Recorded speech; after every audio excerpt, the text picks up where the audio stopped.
Welcome to Happily Ever After, the podcast where we talk about life's big stories, from breakups and breakdowns to icky secrets and happy endings. It's the stuff that makes us human. I'm your host, Hannah Harvey. I'm a writer and a parenting blogger at mumsdays.com.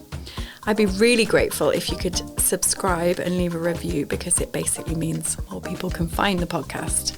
And I also absolutely love hearing from you, so please do contact me through Instagram at mumsdays, MUMSDAYS, with any of your stories and any thoughts you might have on the episode or any questions. You can find all the details from this episode in the show notes. Hello and welcome to Happily Ever After with me, Hannah. And today I'm joined by Anna and Vicky, who I interviewed about a good month and a half ago now on the beach in King Edward's Bay. And it was to celebrate the launch of your amazing book, The Ripple Effect.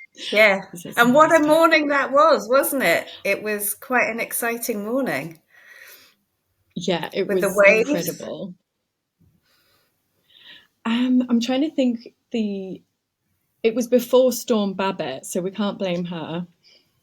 But it was very, very wavy, and it was and so many people. So many people. We all tried to get in the sea and got kicked out. I just remember colliding with other people as I was thrown through the waves. So that's a way of getting to know someone. Just get thrown at them by a big wave. Oh. I know, and all your bits like falling out. Don't mind me. But yes, so we basically had a lovely chat on the beach and we were talking about your new book. And for me, obviously, I was quite new to getting in the sea. But for you guys, you've been doing it for quite some time now. Yeah, we've been doing it. I mean, obviously, I think, a lot of us swimmers have kind of been doing it all our lives in a way. It's like, if you remember those times swimming as kids when it was just sort of the normal thing just to get in the cold sea and not really think anything about it. I mean, I know you, Anna, you grew up swimming in lochs and I grew up pottering in and out of the lochs up in Scotland, and just had a real love for being around the water. So but it was only really when I moved to Edinburgh about nearly 8 years ago now, and I live near the sea, that I could start going swimming properly and regularly. So that's what I've been doing ever since. When I was growing up, I was always getting in water. My parents would be like, if there was a puddle, I'd be stripping off and getting in. And then there's this whole period, I guess it would be maybe when I became a grown-up, when I just never got in the water, despite living by the beach for 10, 15 years. Why is that? I know. Well, there's that thing where you sit on the beach while your kids go in. Your kids are paddling in the waves, and you're kind of watching over them, and you're not actually getting in the water yourself. It's like you're not meant to be doing that kind of childlike thing of splashing around. There was a thing around like not wanting to be cold. Like, oh, it's too cold for me now.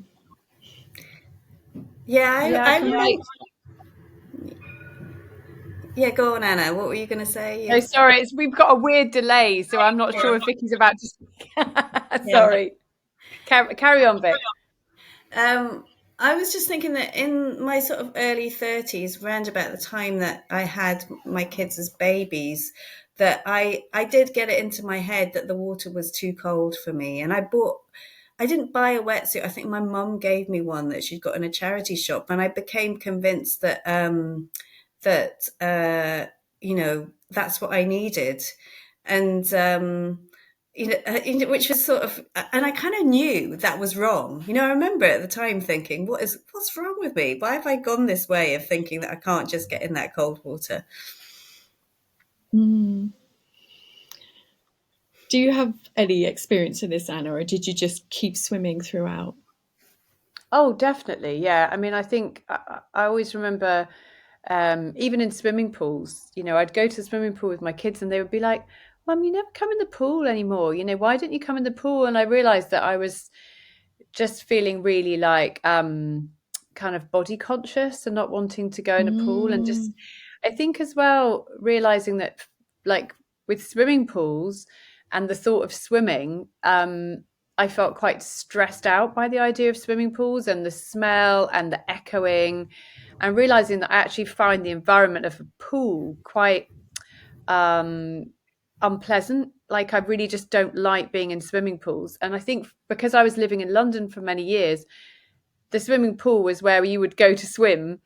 And then I'd go and visit my parents in Scotland, and sort of potter about in the water. But I definitely wasn't swimming. It was more just like playing around with the kids or something. But moving back here and being near the sea and being able to actually go swimming in the sea was a real lovely change. And then I think that feeling of not feeling embarrassed of my body in the same way that I did in a swimming pool, if that makes sense. And then enjoying being under the sky and in nature as opposed to being in this kind of loud, echoey room and the smell of chlorine and all of those things that would make me feel a bit put off swimming, if that makes sense. Yes, I think that's summed up exactly how I was feeling about it. There's something about the lights and the attention, and you're not really moving because you're looking after a child. Mm-hmm. Or watching them jump in. I've done many hours of catching a child jumping at me and getting really cold. Yeah, yeah, definitely. It's quite. I think you have to sort of change and adapt as you have children, and you kind of leave a part of yourself behind when you become a mother. And I think for so many people, like getting into outdoor swimming has been a kind of reclaiming of that. Because most people I know will go swimming without their outdoor swimming without their kids. So it's almost like you kind of just doing it for yourself. You're not necessarily like watching, having to dry them and keep them safe. You're just going yourself. And it's like a way of just doing something kind of that's, going back to that time before you had kids and you had all that responsibility. It's quite a lovely feeling to be able to reconnect with that part of yourself, I think. So there's been a huge explosion in the popularity of not just sea swimming, but cold water therapy. What do you think kind of brought that about?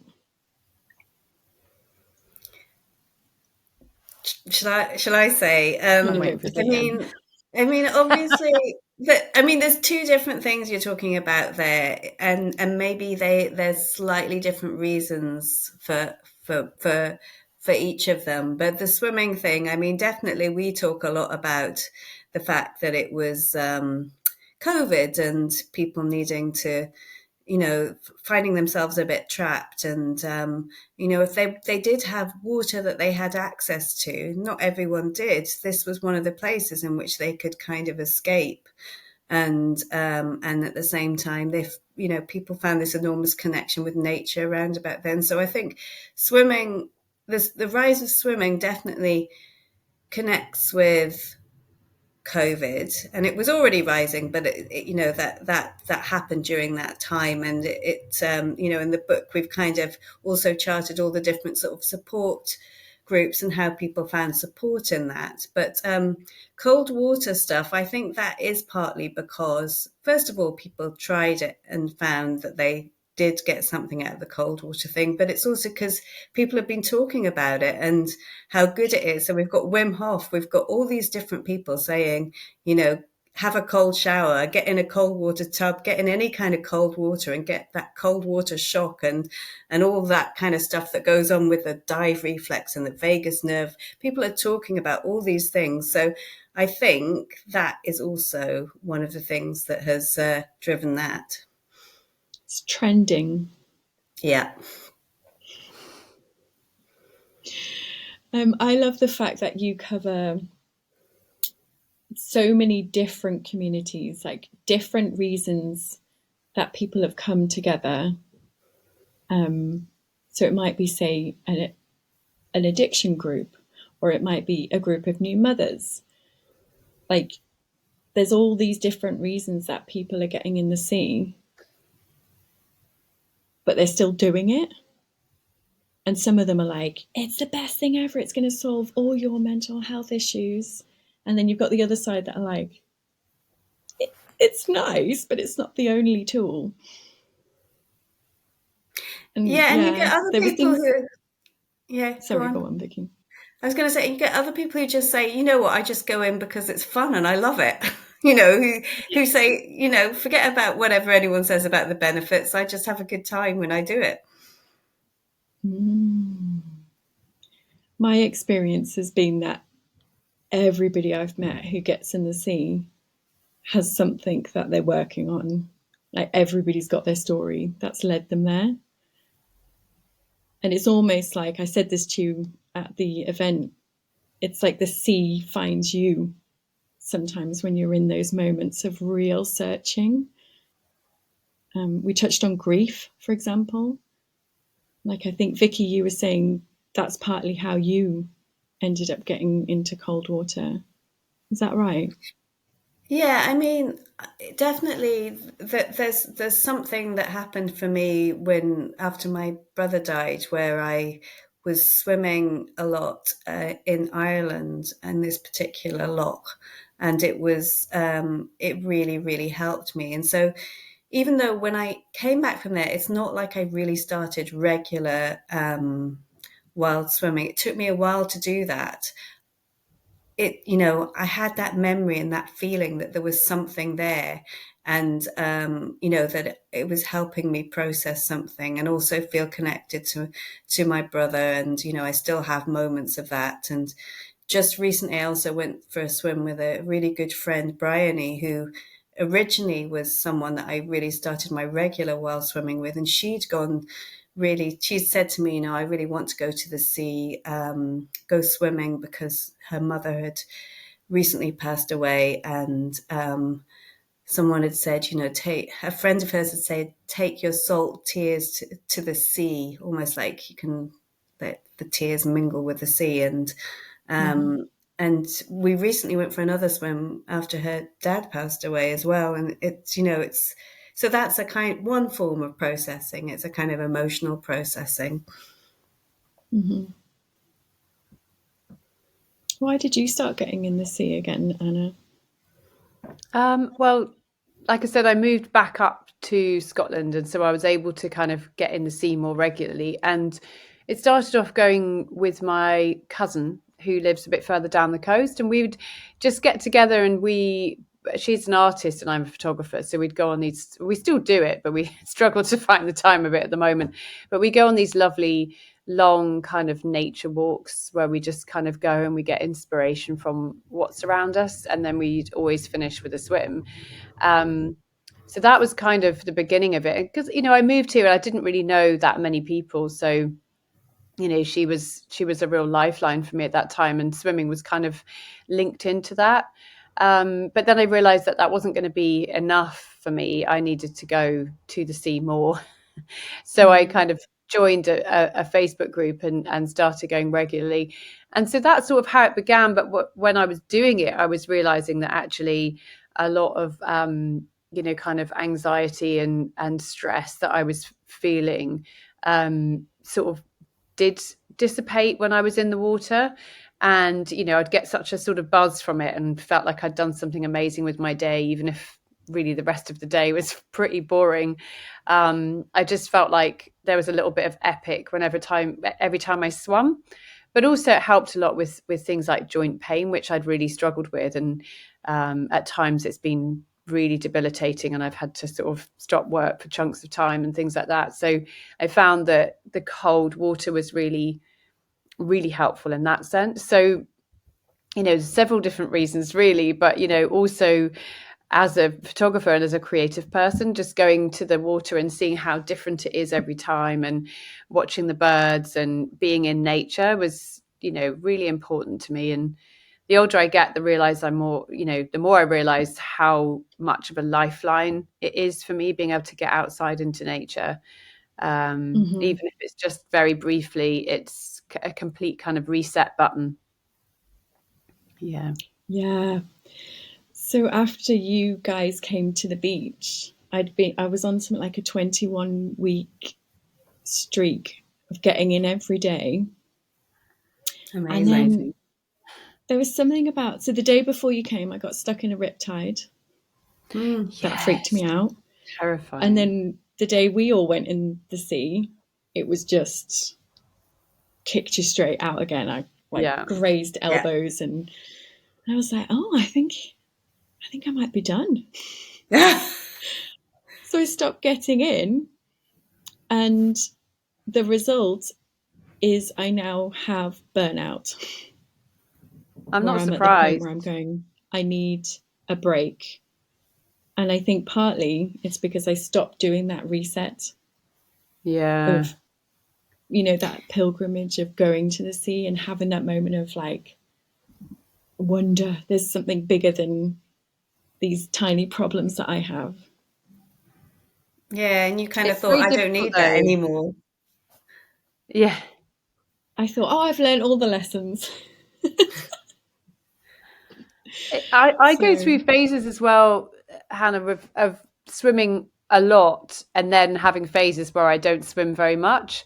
And I'm definitely in a not swimming very much phase right now because I've just and I've had to sort of come to terms with that. Life has just been really busy, and the storm has made the beach really manky, and as much as we clean it up, it gets messy again. And with all the rain we've been having, I've been worried about, what's in the water. And it's just put me into that little headspace of like, oh, I'm out of the water for a time. But I always get back into it, always comes back.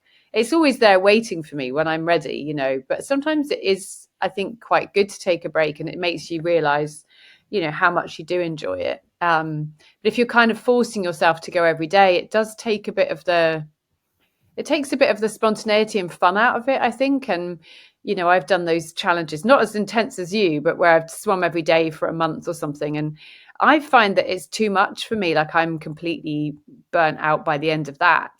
So, as much as I love it, I also know that I have to measure myself a little bit with it too. Yeah. Also, I think that sometimes you aren't well enough to get in the cold water.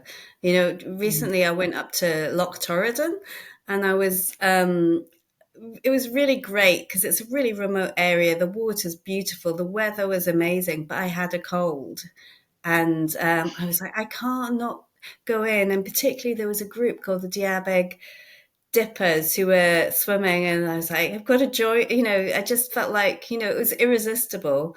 And I thought, I'm not going to be back here. When am I going to be back here? And I got in, and honestly, I felt like it wiped me out because I was really properly had a cold. Like there's sometimes I think, you're just on the verge of something and you should just keep going. But I should have listened to that voice, the other voice saying, not today, because that's probably meant that I've swum now, not since then. Whereas I might have been more quickly back in the water otherwise. I think the thing for me, the thing that I've learned through doing a lot of this is that every swim you have to be checking in with yourself. And it's why it's such a mindful process, I think.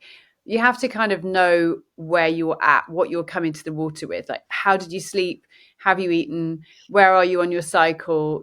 What stress have you got going on? Because I really think those things make a huge difference to how you recover from that cold and how you cope with it. And there are sometimes you go and you just feel pretty invincible and you come out feeling amazing.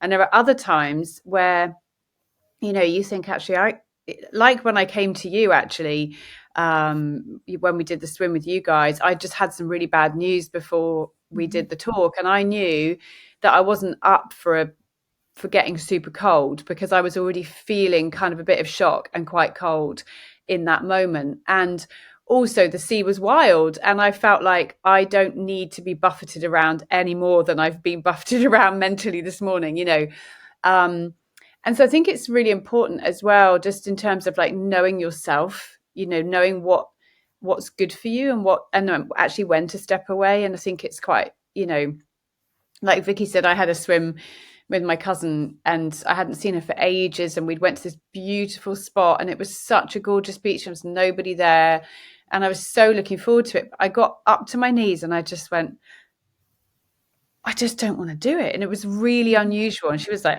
what? And I was like, I just, it's like my body won't let me go in, and I couldn't understand it. And she just thought I was like, well, she was like, well, just listen to that, get out. But she did go like, really? It's so nice in here. And I got out, and actually the next day I came down with a really horrible virus. And I think my body knew that this was coming and it would be too much, but I didn't know that yet. So it's like, the more you do this, I think the more in your body you get, the more you understand like what works for you, if that makes sense. Like cold water swimming has brought me into my body. It's made me understand how I work a lot more. Yeah. And having that compassion to say, I don't have to do it today. Yeah. Yeah. Because I guess I sometimes feel the pressure that people are like, you must be swimming every day, you must love it. And I'm like, no, I don't swim every day. If I swam every day, I might get bored of it. Like I love it and I love it. But it has to be at the right time. So I think a lot of people feel pressure to do it more than maybe they need to. I don't know. Yeah, I think so. There's an element of like, it can be addictive because you get the endorphins. But maybe a bit of competition, a bit of healthy competition in your group of like, who can do it the longest? Who's the most serious? Yeah. It doesn't even have to be competition as well. Sometimes it's distraction, because that's one thing I feel about the group. Although, like, obviously our book's totally about groups and our love of groups. Sometimes with a group, you're just, I'm quite easily socially distracted to not think about how I am, because I'm having a chat and, like don't want to leave the chat in the water, in that very cold water. And, so sometimes I think, yes, the group can mean that you don't, it's not necessarily competitive stuff. You just stay with people because it feels good to stay with people. Yeah. You ignore actually how you're feeling. So going back to this idea of the groups and the communities, what do you think makes them so powerful? I think a lot of the groups that we've found are sort of filling a gap where, we just don't have the sort of society anymore where, we look after each other in the same way that perhaps, even going back 50, 60, 70 years, you'd perhaps be more of in a sort of village type environment, whether you're in a city or not. You'd know your neighbours, people would help you out. And I think we're all sort of so used to, looking after ourselves and being quite insular and living in, away from our families a lot of the time as well. And I think there's something really powerful about being part of a community that look out for each other. And I think a lot of people, it's helped them, loneliness is one of the biggest health epidemics in this country. It's quite incredible how, loneliness can actually, shorten your life. There's been some incredible research done about that. And I think, by joining groups and feeling part of something and feeling part of something bigger than yourself, looking out for others as well as others looking out for you, it gives you a sense of well-being and a sense of purpose. So I think, a lot of these community groups are doing that for people. But then there's also very specific groups that are sort of helping, for example, with addiction recovery or, men's mental health peer support groups, or new mums kind of, being together, or new university students. There's there's almost like a gap in the market that a lot of these swimming groups have filled, you know. So I think they're quite really fulfilling a need that we have in society.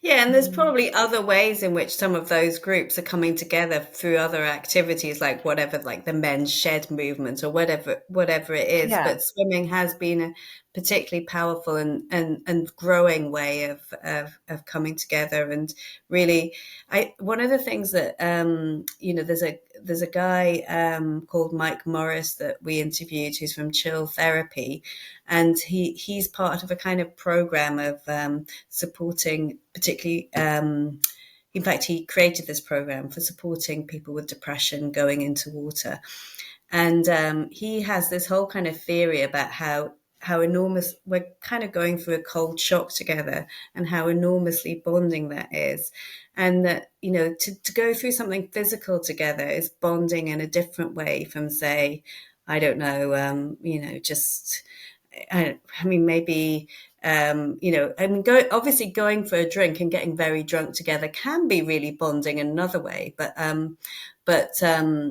He's kind of saying, it's a bit like, Yeah, like you're going through something that's quite, it's a shock getting into cold water. You're like, and so you're doing that as a group. And then you're also co-regulating as you get used to the water, which releases a load of chemicals and makes you all like, oh, and I did this with you, which means that we're now, our friendship's on steroids. Definitely.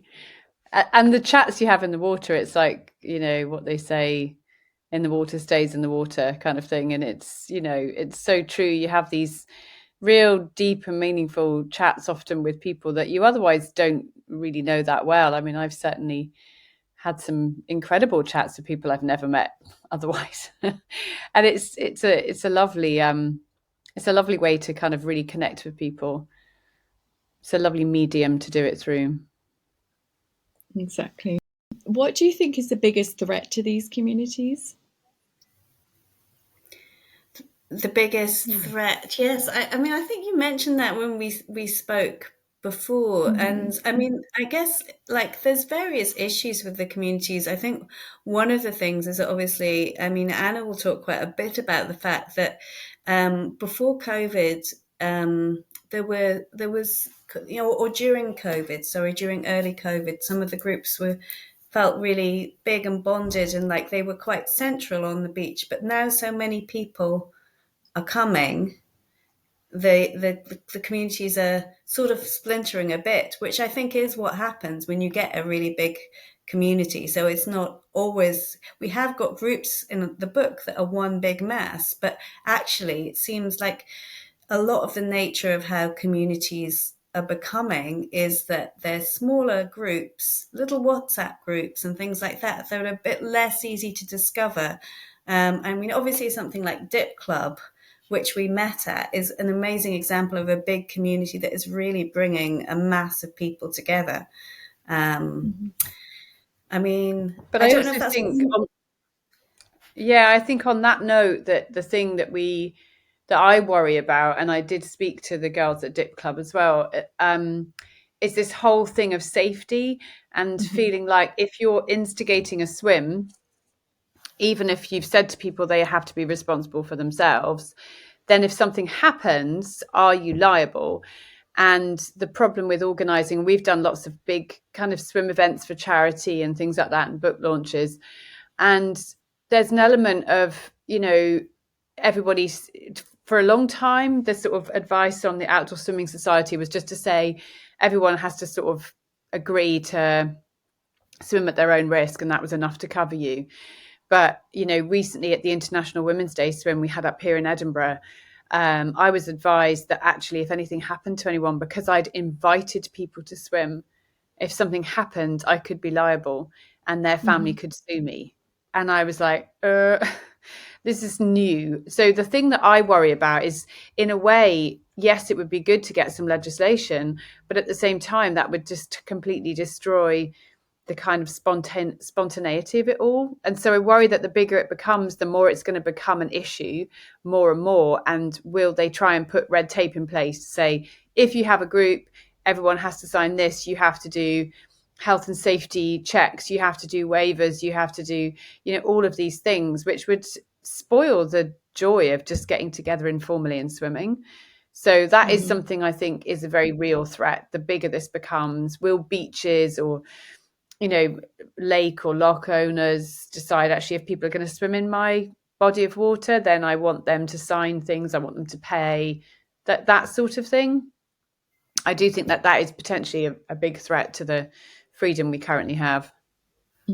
Yeah, I was wondering, does that address what you meant by threats? Like, are there other kinds of threats that you're thinking of?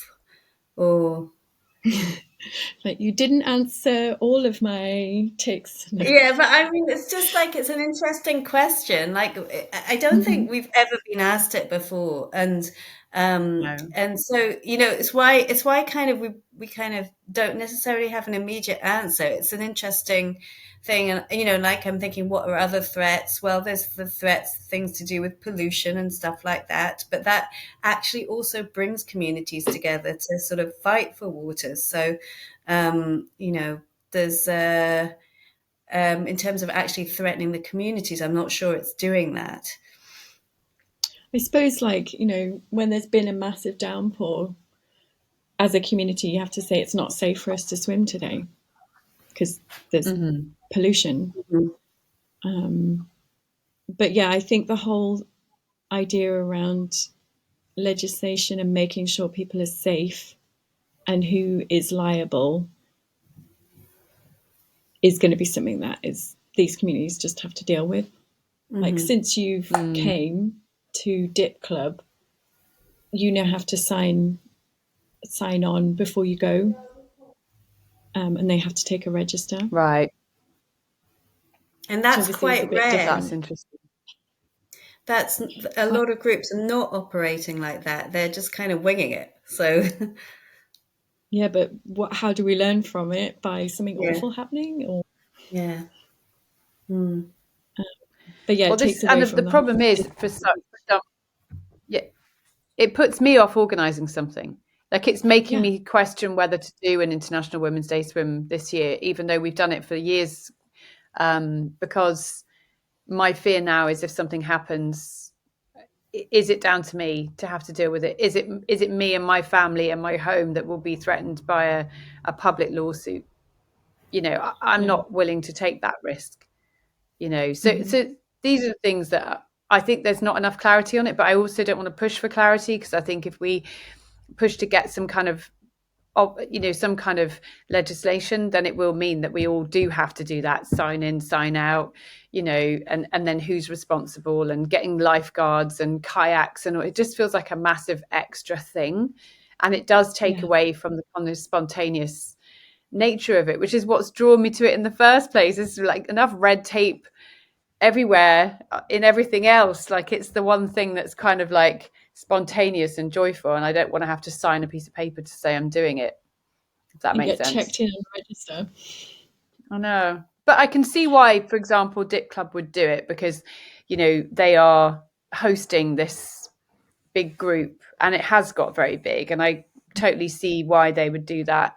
But it just puts me off, and I think it would put other people off potentially organising something that could be amazing. Yeah. So that's where I feel like it is potentially a threat. For sure.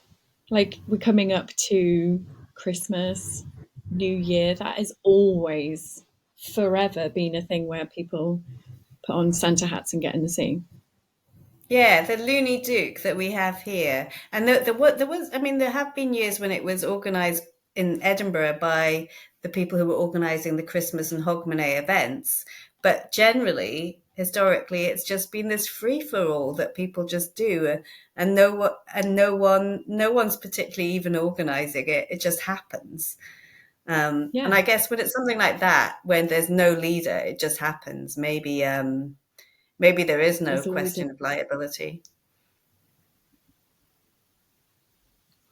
I think there always seems to be someone that you can pinpoint. Yeah. Yeah. Mm. So yeah, I think that's probably some of the biggest threats is how do we keep it safe, but still that element of fun and spontaneity. Yeah, I mean, one thing that always strikes me is that the people who do organize these things are really brave, and they obviously they must feel some of that responsibility, even if they're not worrying about it to the degree that Anna is. And also, they're just it strikes me they're always quite amazing people who are really showing up again and again for the group, which seems to be the key message we hear from people leading them. You've just got to show up, you've got to be there every Sunday morning or whatever it is. Yeah. Well, I think certainly for the girls that started Dip Club, it was like, this is really important to us, so you may as well come too. That's Let's see if we can brilliant. I spread the loved it. message. They're very inspiring. Yeah. Yeah. Yeah, they are. So I guess to finish on, do you have any advice for keeping safe over this winter period if people are going in cold water? I mean, swimming with a group is, absolute top tip, especially if you're not used to swimming in the winter. Swimming with someone who does swim, who has got experience of swimming through the winter is quite important because, suddenly the stakes are higher. You don't you will get cold a lot quicker, obviously. And I think you have to be super organized, I think, in the winter. When before you go in the water, make sure everything's kind of ready to put straight on as soon as you come out. Have your hot drink. It's really quite essential in the winter months. And just don't be afraid to layer up if you need to. Like if you need to wear a neoprene gloves and socks, like I always do in the winter, I think it really helps. And if you want to wear a woolly hat and if you want to wear a neoprene jacket or if you want to go full wetsuit, it's completely okay. It's whatever's you're comfortable with. But getting out and getting dry quickly is really important. The after drop phenomenon means that you continue to cool down for another 20 minutes after you get out of the water. So you could be absolutely fine in the water. And if you take it to the point where you're too cold in the water and then you get out and then you get even colder, that's really quite a danger point. And again, these things are massively affected by how you arrive to the water that day. So if you arrive and you're well fed, you're well rested, you're feeling good mentally, you can probably swim for longer than you would if you were like me today. I barely slept and I'm feeling a bit like I've had a bit of a tricky day. I know that I wouldn't be in the water for very long today. And then we also know that you get all the health benefits from being in the cold water if you're only in for 3 minutes. So you really don't need to do more than 3 minutes to get all the health benefits. There's no prizes for staying in for a long time. In fact, I think I don't like it when people post how long they've been staying in for. I think it's actually quite irresponsible in a way because it makes people feel that that's what they should be doing, but everybody's so different. And finally, just make sure that you keep moving and don't stand around chatting in wet swimsuits and things like that, like things that you might do in the summer you just can't get away with in the winter. So I think that's the main things covered. Yeah, I mean, I always think that, obviously there's all the warm clothes and everything and the dry robes. You don't need a dry robe. I mean, actually, I originally used to wear this old charity shop fake fur coat when I started swimming, and I kind of miss those days. And I could still do it, I guess. But the other thing, I'm here for that. yeah, I really believe that. I guess it's not waterproof. That's the only thing. The other things I really believe in, like doing a bit of moving around afterwards, which is what Anna mentioned. That I sometimes find that I can do all the other things, like the hot drink, even have like a hot bath. But if I just like do a kind of brisk walk or a run or something home, that is the thing that makes the difference to whether I'm actually properly warmed up. Yeah, that's why Dip Club's so great. They've got the tunes pumping and everybody's dancing. Yeah. And you've got a big hill to walk up. That is the thing. You to get back up that beach, you've got a lot of steps. And I have the same when I walk home from my local beach. It's quite uphill, and I take the steps up. And I mean, there's no way you're still going to be completely frozen at the top of those steps, because you definitely warm up on that with that cardio for sure. I wish I knew how many steps now, but it feels like a lot when you've got all your gear. Yeah, I bet. Oh, well, thank you both so much for coming on. And Thanks the ripple for having effect, us. your book, is the perfect Christmas gift for the water lover. Do you not agree? You're both like, oh yeah, yes, sorry. we agree. Yes. yeah. Or even your gift to self. Yes. Yeah, Oh, for exactly. sure. You deserve it. When I read it, it's basically like a great big chunky coffee table book with incredible photos. But also, as I was reading it, there were like at least 3 or 4 times when I cried. Just hearing like people's stories, like what's led them to get in the water. It's just lovely. So really beautifully captured. Yeah, it was quite an emotional thing, bringing it all together and having those stories shared with us. And of course, there's so many more, aren't there? Even just when we came to Dip Club, we were hearing stories afterwards. It was quite amazing.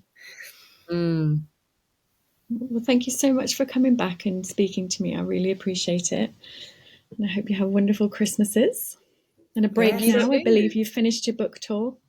Yeah. I know. Hopefully. Last night was our last event, so it's like it's like a full stop at the end of a long, couple of months of promotion. It's been quite a lot, but it's been really lovely, and we've been out on the road and we've met so many people, and it's been really special. So, but yeah, ready for a break now.